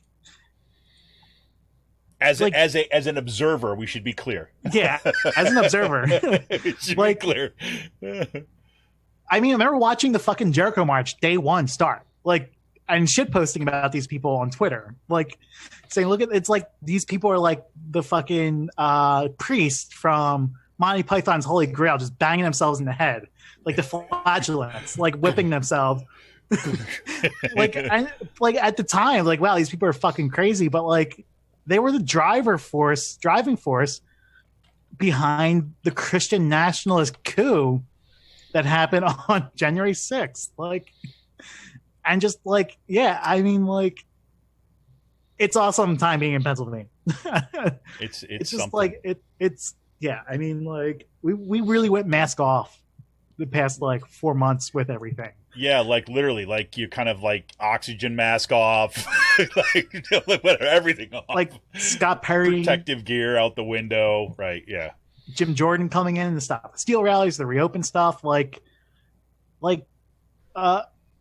yeah, I mean, like, watch the coup, Roxbury, and I watched the fucking coup happen, unfolding, and no one was paying attention to these people, too. Like, literally, the only two people watching the Jericho marchers were, like, Roxbury and I, and maybe Caruso on some days, but, like, media didn't pay attention to these people. Like, what the fuck are these people marching around the Capitol doing? I'm just like, here we go. We found out what they were up to. Oh my God. It is pretty nuts. It is pretty nuts. So yeah, and it's like, yeah. I'm just thinking, I just had this moment of remembering back when you basically were posting those pictures of like people getting haircuts outside the Capitol, like with the straight razors and stuff. Right? Yes.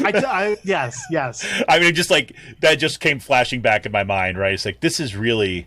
Oh, I spent a few minutes talking to someone today about those photos, and they were just like, "What?" I'm just like, "Yeah, like this is what it was like on the ground here in Harrisburg the past like 8 months." Hey, Sean, we got a question. We got a question for you here, right before you go in there about the ground. So, and this is good. Thank you for the question. Like, who is Roxbury?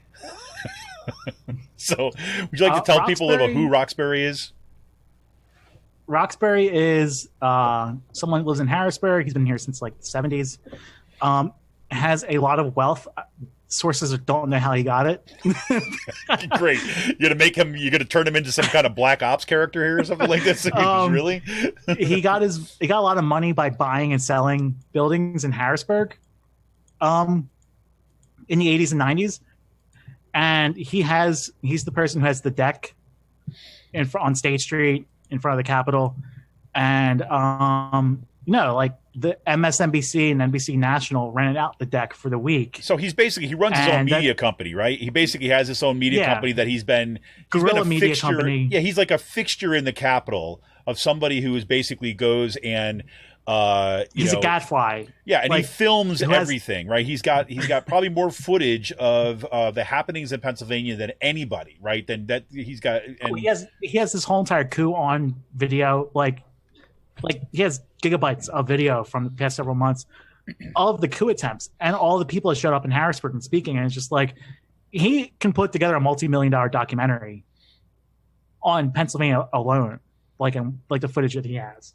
Yeah, I gotta say, like I was saying, I'm like, TikTok, man, let's get that stuff out.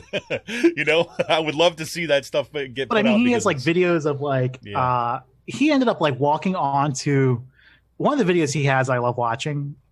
He was on the House floor in 2006 when there was a 1-seat majority for the Democrats, and they overthrew Bill DeWeese for Denny O'Brien, a Republican out of Northeast Philly.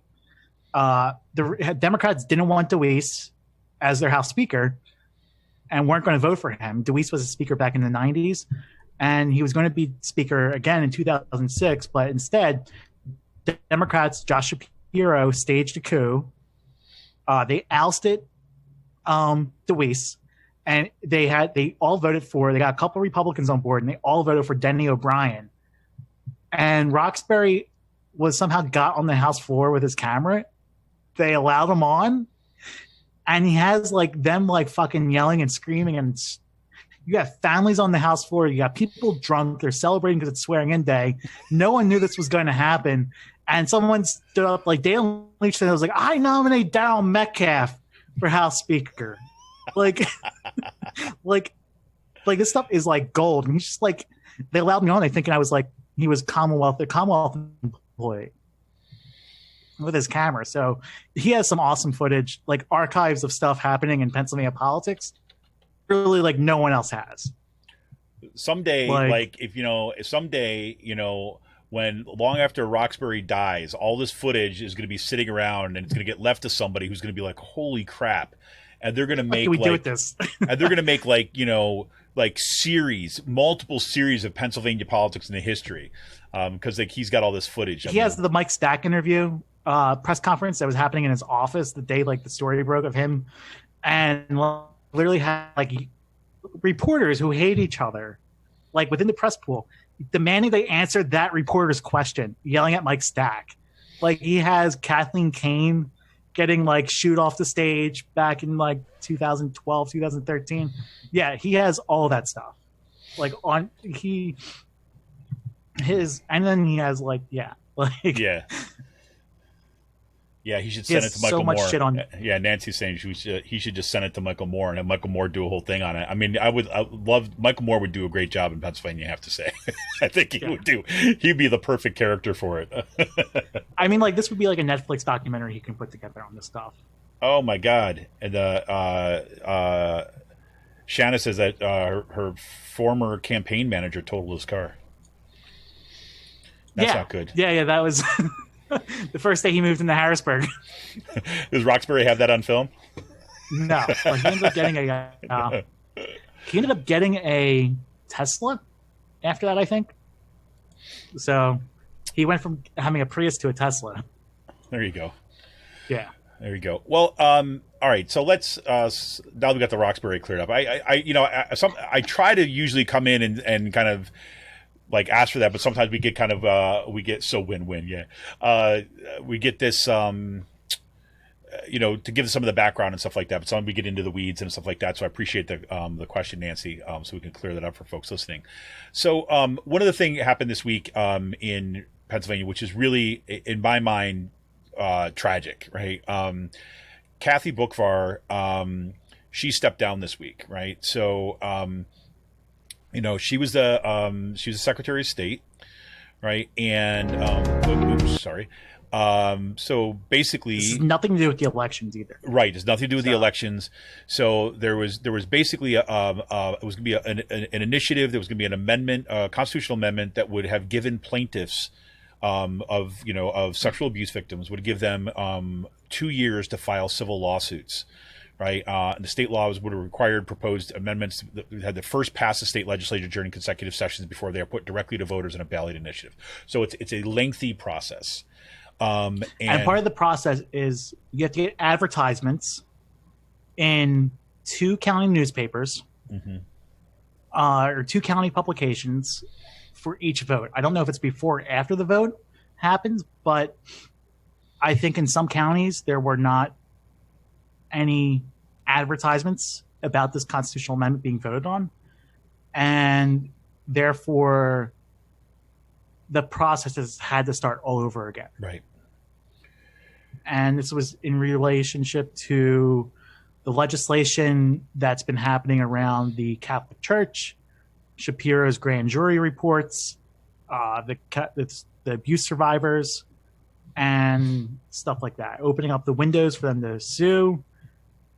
And I think the resignation was warranted. Yeah. This is such a fatal mistake that you can't there has to be accountability for it. Yeah. Yeah. It's even if it was her fault or not, this is,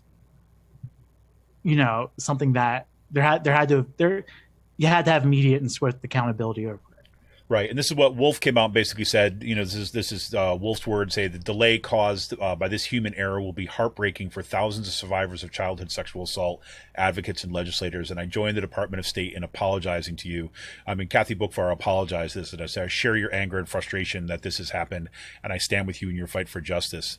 And he was saying as he announced her resignation, and why I say this is devastating. One, is devastating for the victims first and foremost, who are right on the basically the first time that this measure was passed was in 2019. They were they passed it again in 2020. They passed it last week, I think. And they passed it, and then but because those ads were not there, then this has to start all over again. And there was.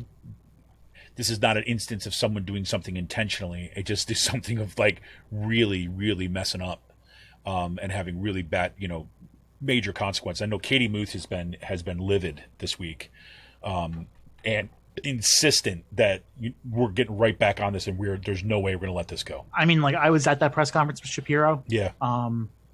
That might have been one of the only times I've ever seen every journalist in the room crying, just listening to how bad that rollout of the report was. Yeah. And definitely something that I will never forget. And, it's a monumental mistake. Don't know if she's to blame or not, but that's your department, and there's accountability for that. Well, yeah. Look, and she's going to live with that one way or another. I mean, for the rest of her life. I mean, I whether or not it was directly her mistake, or if she knew and it was supposed to have done, and somebody else is going to do it. I mean, yes. Or it's ultimately your responsibility, right? I mean. Yeah. And I know if that was me that did something like that, I mean, I don't know how you get past that after that. I would just anyways. But so that happened in Pennsylvania this week too as well. On the flip side, it was always nice to see when Scott Perry's former faculty instructor at the Army War College basically calls him says, "How dare you use images and associate yourself anyway with the War College? Like, get rid of that. Your behavior is troubling." So. That was a nice little kind of like tidbit to kind of stick the little knife in Scott Perry's back, but we have it. Anyways, you got anything else going on in PA before we hit this week's last call? Nothing too much. No, nothing really. All right, cool. Sounds good. Well, this is Kevin Mahoney, editor and founder of Raging Chicken. Hopefully we're not going to run into that sound issue again after the break. It's a little quirk. I just can't seem to isolate why that seems to be happening with my mic, but it's happened a couple times. Anyways, we'll take a quick break. Here we go. What's that? The labor board has denied Amazon's request to stop the union for Alabama warehouse. Ballots are scheduled to go out Monday morning in the mail. Fantastic. All right, that's an answer to a question we have there, and good time for Jeff Bezos to step down from Amazon too. I'll just say that. Right. Anyways, I love what the stuff Biden's doing with the labor movement. Yeah, it's been good. It's been good so far. Yeah. All right, we're going to take a quick break, and when we come back after this, we're going to have this week's last call. We talk beer news, talk space news, and other kind of cool stuff that's going on. This is Kevin Mahoney, editor and founder of Raging Chicken. Remind you to hit that kind of like button, hit that kind of subscribe button on YouTube, and make sure, if you can, hit us up with becoming a patron by going to patreon.com/rcpress. We'll be back right after this message.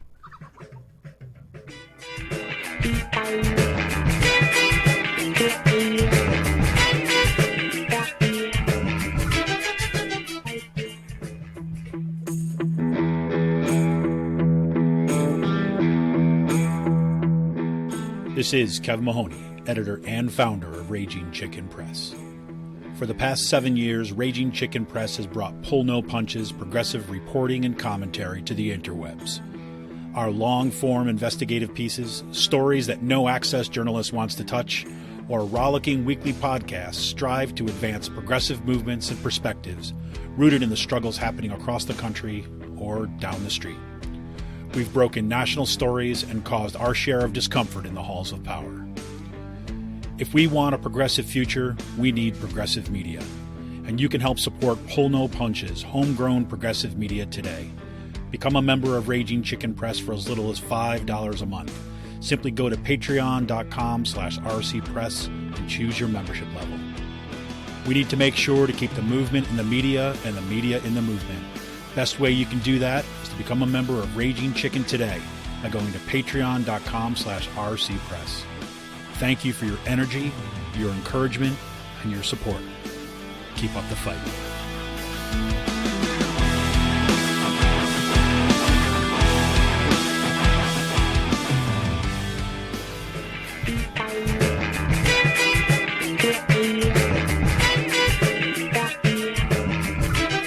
Welcome back to Raging Chicken's Out to Coop podcast. It looks like my mic is stable, and it's this week's last call. Sorry about the long wait there, folks. My daughter is taking cello lessons, and of course virtually, and her cello was in a place where she could not get it, so I had to go help her out and make sure she was all set up for that. We forgot to do. Usually we do that first thing in the morning, but forgot to do that today. So my bad. Welcome to this week's last call. So a couple bits in space news. First of all, I know this is Sean's favorite part of the show. Wow, Space Force. And so we like to track the goings. I like to track the goings of the kind of emergent galactic capitalists and kind of what they're up to. This week, White House, it was a very good moment. I would appreciate Sean sending me this little clip first before, I saw it from I think she was being like a very big smartass on that. Totally. She's like, Wow, Space Force. Yeah, and it's going to be interesting to see what happens with this. So it's really fascinating. So of course, White House Press Secretary Jen Psaki was asked about what the future of the Space Force was, and she's like, again, wow, Space Force. She's like, oh, it's the plane of today, right? Because apparently the day before they were just asking her about what the color selections are going to be in Air Force One, and she's just like, really, this is a story you're going to talk about? I really love like the okay, so I love how she has been responding as a communications director. Like, just, are you fucking kidding me with these questions? Like, you know what I mean? Just like, and just like, I get it from like the journalist side, but from like the communicator side that I'm on now, and like JJ's been tweeting these out, but like he's like, just, that feeling when you want to kill a fucking writer. Like, and she's doing it in real time over stupid questions. I don't know if the Space Force question was stupid, but there's some other, like, what color are you going to color Air Force One, or like what were you up with, like with the other one, Sarah Huckabee Sanders running for governor? Did you see that clip? No, I did not. Someone asked her what she heard lots, like, who? Remind me, who's again? Yeah, we're not concerned about Trump. I'm telling you, former officials running for office. She's really good at that job. Like, she's like, that's at the bottom of our list, caring about Sarah Huckabee Sanders running for. Yeah. Yep. I mean, that is she is really good at that job. She's got a kind of a sarcasm to her. And again, and look, I don't know a whole lot of her politics, right? Kind of where she comes down and a bunch of stuff. And so I'm just thinking purely at a kind of professional level. Comms person. Yeah. I mean, I enjoy actually watching her. I enjoy her wit and I enjoy her comebacks. And this one, the Space Force, was just... Wow, Space Force. Was just really... That's, make it into a permanent drop on this show. That's for sure. I thought one of the best things the past month was coming from Biden with Ducey about the Putin call. Did you see that one? I didn't. I heard about it, though, yeah. So Biden is like, so what did you and Biden talk about? He goes, you wanted to ask how you're doing. Just like... he was checking up on you, and just like everyone in like the media room just started laughing. They couldn't, like, they were trying to hold in their laughs, well, they couldn't, but like right. They couldn't. Yep. I'm telling you, if they keep that up, that it's going to bode really well for their messaging strategies. I mean, it's again, it's no bullshit, no nonsense. Like, Jen Psaki's first day, right, on her first press conference, they spent a kind of significant amount of time talking about the relationship of the press corps, and she was talking about transparency and all this. Now, again, transparency for a White House press secretary, whatever, right? But I do believe, obviously, if you're going to compare it to the Trump administration, obviously, but it's a comms person, right? They're going to have their spin, they're going to have all that other stuff, but at the very least, in being able to have a clear and consistent message and actually responding, even at times sparring with people, but doing it in a principled manner is fantastic. Yeah. So I'm all for it. So we had that. This I didn't even know this until late last night. But on Super Bowl Sunday, SpaceX now is also launching a commercial for what it's billing as the first all-civilian spaceflight. Right. So I talked about, I don't know if this was last week or 2 weeks ago. So there's this, like, when they say all civilian spaceflight, that means the entire crew, right? It's not like there's going to be some passengers, because there had been other, billionaires that have gone up in space and taken a ride. But it's been like a NASA crew or kind of like a Soyuz crew, whatever it might be. Here, this is an all civilian crew, and it's this, it's called the Inspiration 4 project. with this billionaire, like, of course, billionaire Elon Musk is teaming up with billionaire kind of Jared Isaacman to kind of launch up in space. And they're doing this kind of like, charity to the masses kind of stuff, realizing maybe all billionaires isn't a great look. So let's open it up a little bit. Let's have a little kind of like, soft Hunger Games thing going on here for somebody else who can come up here. So they have 3 additional seats that they're going on this. So this is supposed to happen 2022, I believe. So now they're going to have there's 3 seats. 1 seat's up for grabs in a contest to anyone who makes a donation to St. Jude's Children's Hospital. So the commercial for the Super Bowl Sunday is going to be geared towards that. Say, hey, go to this website. You could sign up for your chance to go to space, right? Your golden ticket. Right. And I'm just thinking about that. The guy sitting there watching this Super Bowl, right, with his big bag of Doritos, like, I'm going to go to space. It's like, that's the image that keeps on going in my mind, right? Homer Simpson goes to space, but whatever. That's way too much of a generalization, but whatever. That's what goes in my head. Anyway, so there's that. There's actually going to be a St. Jude's Children's Hospital.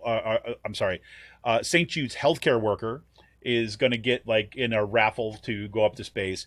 And then the third one is going to be the winner of an entrepreneur contest from Isaacman's Shift 4 shop. I guess it's his like competition online or something like that. So, and the reason why I flagged this for this week is because if you're like me and you follow kind of space news at all, the commercialization stuff, right? The complete privatization and the shift into tourism is happening really fast, right? There's this other project, it's called the Gateway Foundation. They're basically, they just unveiled this automated kind of robotic construction system that they have. But they are basically saying that what they're going to be doing is build the first, any sci-fi movie you see with a space station, it's like, it looks like a big wheel, right? Sometimes 2 wheels, and it goes around, right? It spins. Why? Because that's a way of creating artificial gravity, right? In kind of like, in a gravity-free zone, so to speak. So they've actually got a plan. They've been working on this now for several years, probably it's a decade now. And they have a working, prototype for these robotic construction stuff that will spit out these materials to assemble this big ring, right?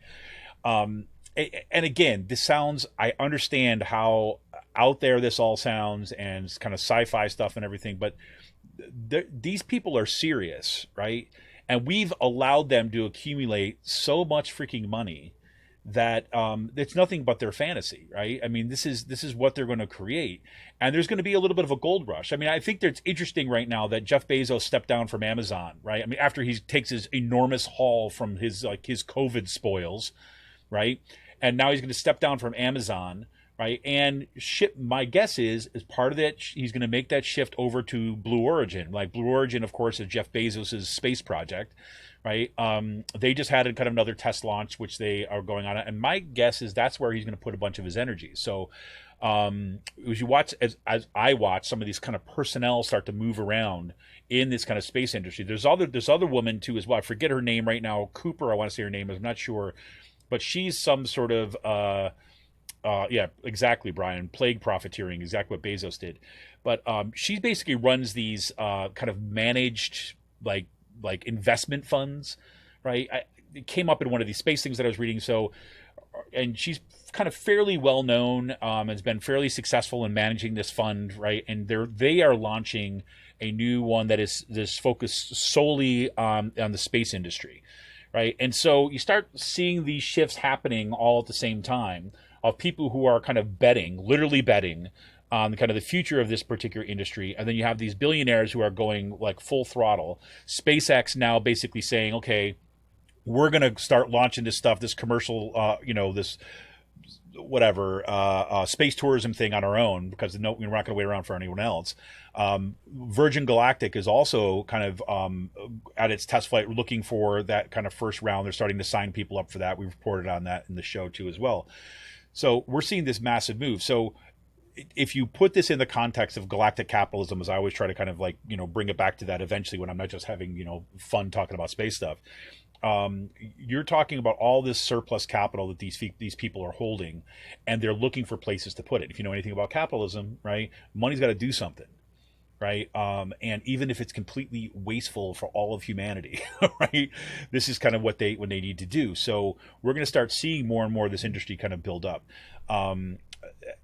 At some point, I know I keep on threatening to do this, but at some point, if I ever can find like a consistent time that I can kind of just break off and do something specifically on this, even if it's just like a 15-20 minute segment a week, I'd love to do it because it's interesting, and I'm going to try to get somebody on who's going to talk a little bit more about the space industry. We had, if you out to Coop Live a couple weeks back, we had Paris Marks on. He's a host of the Tech Won't Save Us podcast. He's does great stuff on kind of a left critique of or kind of a left focused program focusing on technology and space stuff and things like this. And we talked a little bit about there, but I'd love to have someone from the industry talk a little bit on it, but we'll get there. I'm also trying to build up my credentials, is the other thing, so that they will, I'll be able to go to some of these, what do you call it? Kind of industry gatherings, like conferences, basically. Sean knows I was trying to go a couple years back to the one down in Texas. But at the last minute, they denied my credentials because I didn't have sufficient amount of writing and documented coverage of space industry. And I was so mad. But they're like, you could still come, right? We're just not going to give you a media pass, and so you're going to have to pay for it. I'm like, whatever. I'm not going to freaking pay Lockheed Martin to go and cover this thing. Come on, you kidding me? But whatever. Anyway, so more on that kind of in days to come. I think this is another super promising move, what's happening at NASA under the Biden administration. I mean, you know that the Trump administration, one of the things Jim Bridenstine did there, we talked a lot about this, is this push to go to the moon. Everything that keeps on coming out, they are still talking about the 2024 date for getting kind of boots back on the moon, which is interesting. I thought we were going to stop hearing some of that, but that keeps on coming back, which wonders what's going on there in those halls.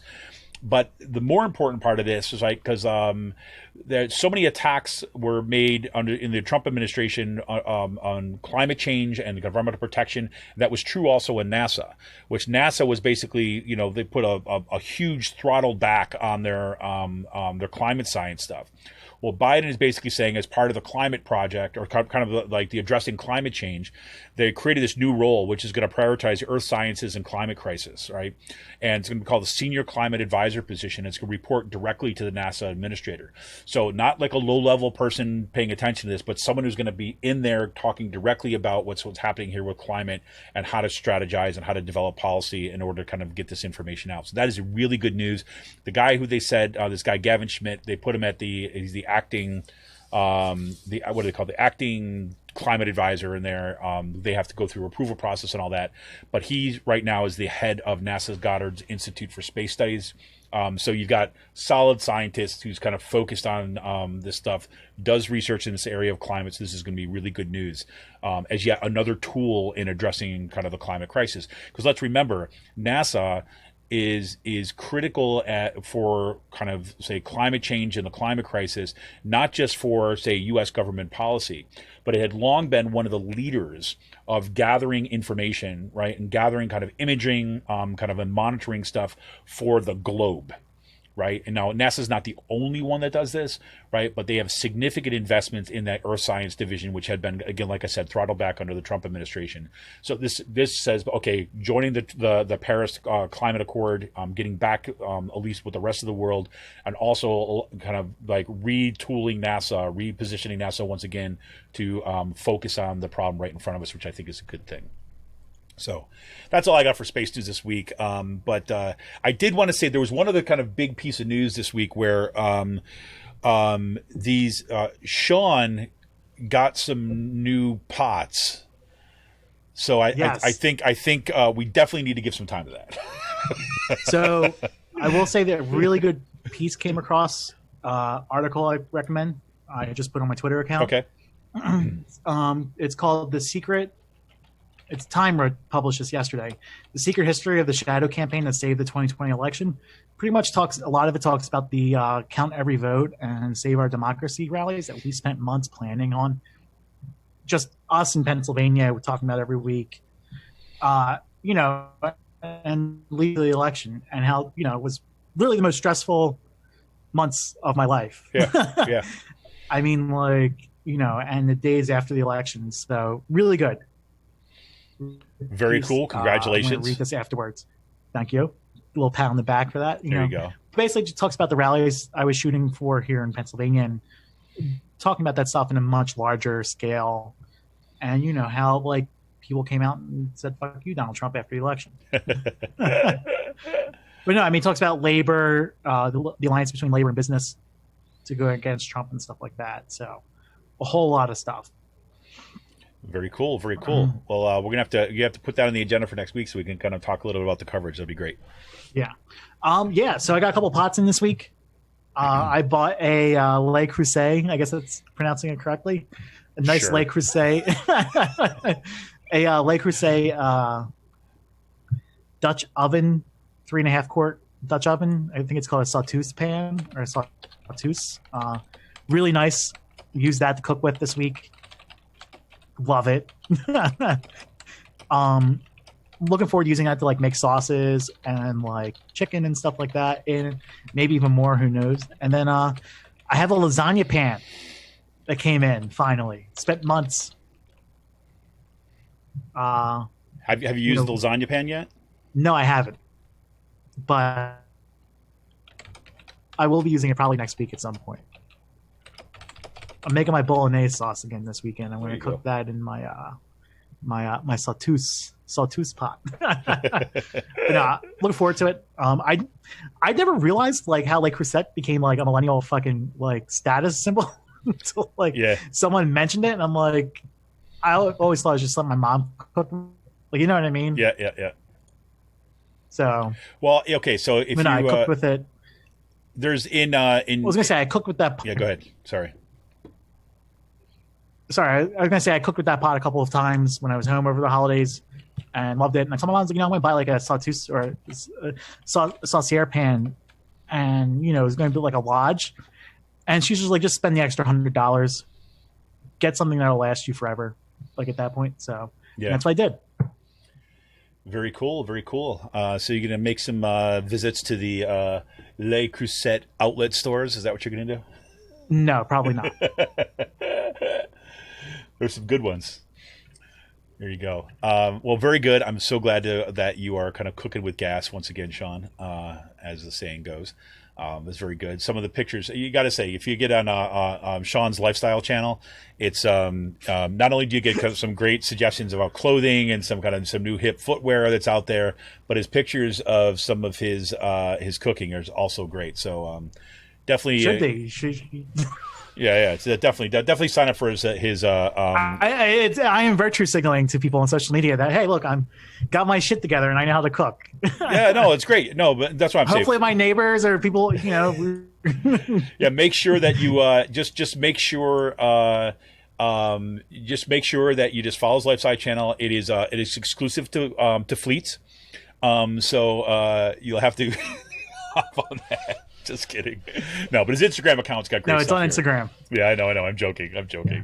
I am still waiting for my camera lens to come in, so I'm kind of pissed about that. Brian's asking if your cooking is a result of you not being able to go out in COVID, and I was about to say to you because you were cooking well before COVID. Yeah, but you were cooking well before COVID though. So when I turned 30 July 2019, or 2020. No, 2019. Old man. Well, no, I wasn't cooking before that. Maybe like just throwing shit into a crock pot and. No, you were doing barbecue and stuff like this. You would do stuff like that. I mean. But no, I grew up in a house where my parents always cooked. My mom always cooked. My mom's a good cook. My brother's a good cook, and just like got to the point where it's like, fuck it, I should probably teach myself how to cook at some point. So, but like COVID did play a part. I became got a lot more experimental with COVID and stuff like that, just from not being able to go out 3 or 4 nights a week. So, Yeah, you're gonna be one of these success stories, right? Sean living his best life. Right? You know? It's like I'm gonna go down the shitter, but you're gonna be like, yeah, I gotta come out of them. I'm freaking, you know, I'm gonna open my own restaurant. I got my photo business on the side. Gonna display my artwork in my restaurant with grifting. my food. Right, exactly. It's like, and I'm gonna be taking down the man while I'm doing it. This is great. It's awesome. Right? And I'm gonna be there like that. One thing I will say, like, I'll just be like sitting there being like, that is one of the help. I will say one thing that's the advantages of being in Harrisburg. Like, it's a cheap place to live. And like, I have, you know, I'm fortunate enough, I'm glad enough. I love the fact that I have a job where, you know, it gives me the free time to be able to do things and a lot of research and tracking this stuff out here in Harrisburg. But, you know, I will say, like, this is me starting to get resentful right about now. Just saying. But no, just I mean, like, saying. It'll let me do the things. Nothing but love, like, man. I've always had this. Oh yeah, but no, I've always had this point. Like, you know, Sarah Jeff, I think, was probably talking about with her book that, like, meaningless jobs are just there to exploit people. And I got into a huge argument with people about this. Like, I hope one of the things I'm talking about with, like, COVID is I hope this, like, I hope ignites a conversation at work is bullshit for the most part. Yes. I had a bunch of friends telling me, like, that's just a wrong take. I'm like, no.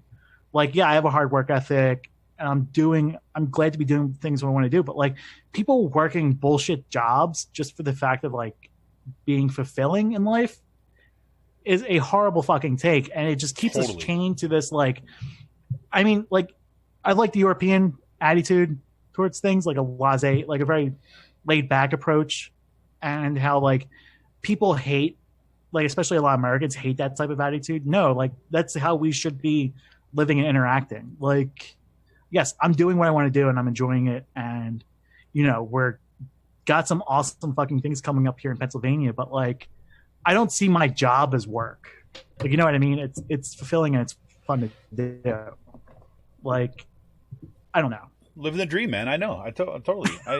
No, seriously. But, you know, for the longest time, I mean, I was like, I mean, I'm not punching in and punching out. I have a non-traditional job. It's fun. But I'm saying too, as well, is that you're built for that job too. I mean, like, I've been saying for years that, like, look, this is your sweet spot, right? And, you know, the fact that you're actually doing that and it's freaking, you guys are having that kind of impact that you are is amazing. Right. Yeah. I mean, I think that is, like, you know, for whatever kind of, like, small part I played in that journey that you've been on, I am thankful for, because I'm so psyched that that's where you're at. You know what I'm saying? Yes. No. I mean, it really is. It really is. And the people that you're working with are just freaking awesome. And it's great. And it's like, you know, it took, you know, thank you, Scott Wagner. We just like to call Scott Wagner the turning point. No, but I mean, like, it's amazing how something like that with Wagner has led to us opening up that whole entire realm of possibility. Yeah. Like, and it's, you know, we're taking that opportunity, we're running with it. We got things coming up in the next month or so that are going to be awesome. And, you know, it's just going to be, it's like, you know, like, when I started working with Spotlight, you know, my thing's like, okay, am I going to have a job come, like, January of 2019? Like, and here we are, like, you know, just really just taking this thing by the horn and running with it, you know, and it's going to be awesome. You know, I'm glad working with Eric. I think we both have that same personality. Yeah. Of, like, building things, but, like, you know what I mean? It's, I can't wait. Well, awesome. You know, where we're going and what we're going to be rolling out this year. It's fun having that trust. Yep. 100%. I can't wait. I mean, it's like, there's a lot of cool stuff that's going to be happening this year coming up, as I'm very, very excited about it. Well, let me give you everybody some little beer recs we got from this week. And like I said, well, let me check actually. Before I just jump too hard on the beer recs that we've got here, I wanted to see if if there's been any update about the new releases on the Free Will webpage. It does not look like it, which bums me out. But so like I said, there's some new beers they got coming out this week that they're going to announce on Saturday. So you'll hear about those next week. So you're not going to be the one first in line to lap the stuff up, but here it is. But they do have two returning beers that are coming out that they announced earlier in the week. Juice Money. Juice Money is a sour ale with plum, blackcurrant, cinnamon, cardamom, vanilla, and milk sugar, and it's part of Free Will's ongoing collab with the Imprint Beer Company folks. And Juice Money was the first one that they did together and moved into this like new age sour landscape this years ago. Comes in around 6.5 ABV. That's last year's numbers. They didn't have the numbers up this year, but they'll be kind of right around in there. Generally is when it comes out. It's delicious beer. It's great, and again, for me, what I'm finding interestingly enough is that the black currant is increasingly has become one of those kind of tastes that I'm liking more and more in my life. It's just interesting that it's just kind of happening now, and I've had some like even just teas like blackcurrant that I'm just really loving. So, and those flavors there, the kind of the blackcurrant, cinnamon, cardamom are kind of like right in my like sweet zone. That I love that stuff, so that's good. And they also have the coffee oatmeal brown ale. That's one of their originals. That's gone through all these different changes over the years. Each year it gets better and better. That is brewed with flake oats and a variety of their favorite dark malts. Then it's later roasted atop 2 pounds per barrel of worth of freshly roasted coffee beans from the folks at Speakeasy Coffee Company, which is awesome. Again, local coffee roaster, which is great. And they always describe this beer, this is their words now, as the experience of walking into your favorite coffee shop. Highly aromatic, rich, and heady. One whiff, and you'll be instantly transported to that pick-me-up off your set, blah, blah, blah, blah. Right? That comes in about 8.3 ABV. And if you remember, each time they kind of come out with this, I'll tell a version of the story. But I remember when I first had it, there was this early on when they released it, I was not a big fan. When it first came out, it just wasn't, I could put my finger on it, but it was just wasn't here. The past 2 years, they've kind of hit this stride on this beer, and it's really nice drinking. If you like those flavors, it's very malty, right? But it's really, really nice beer. So that's good. Got out. The one thing I do have to, I know I mentioned this at the top of the show, but I want to say this again too as well. Want to give a huge shout out to some really good friends, my friends Stu and Paul and Ben and Niels, who we were able to hook up thanks to my friend Stu, who organized this like global Zoom call. He's over in Derry, over in Ireland, Northern Ireland. And so we've got one of us is in Providence, one of me in Pennsylvania, someone in Las Vegas, someone in Oakland. So kind of all the stuff, we had this kind of multi-time zone discussion. Was great. Hadn't seen these folks in a long time. And there's a long way of coming back to kind of the point that I said in the intro is that my friend Niels, who like I said, I haven't seen him in ages. And these are all the kind of like punk rock crew from Syracuse area and stuff. It was just great talking to them, and they're all we're still all on this very similar pages, politically and all that, which is great. But anyways, my friend Niels was saying basically his girlfriend is the head brewer of Narragansett Brewery, right, which is in Providence, Rhode Island. It's been around for a long time. I mean, I think since when? 1890, right? So this is one of these long-standing breweries. It's a pretty large-scale brewery in many ways. Very much regional, kind of New England-y kind of beer that you would kind of see in bars and all this stuff.